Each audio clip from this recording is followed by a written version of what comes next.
Hey everybody, Derek here from Addictive Tips. In this video, I'm going to go over how to install the Suru Plus icon theme on Linux. So to start off, open up the guide. It's in the link in the description, and you want to go to the section that says Download Suru Plus. From here, you want to install the Git tool on your system. Then you want to git clone the icon theme. Now, icon themes can be big, they can be small. Generally, it's going to take a little bit longer than most cloning does because there's just so much stuff to download. So just sit back and be patient if it takes a little bit. Shouldn't take too long. So with the code done downloading, move into the folder, run the ls command, and then go back to the guide here.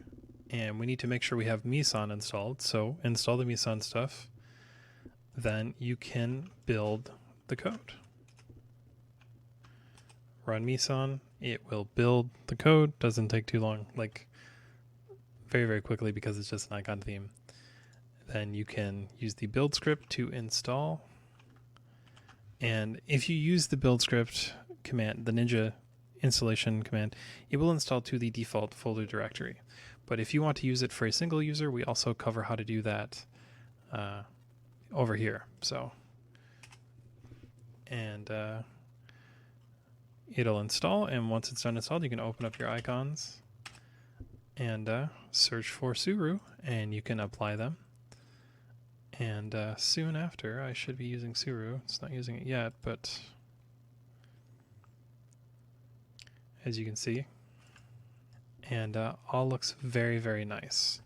It's not as complete as some other ones, admittedly, like my Firefox browser and my Thunderbird icon isn't done, and some of them don't look modified, but still, if you like the design of Suru, I highly recommend checking it out. It's the overhaul, it's like an overhaul to the old Unity icon theme that they were working on Ubuntu, so definitely check that out if you like that kind of thing. Anyways guys, I hope you enjoyed this video, and I'll see you in the next one.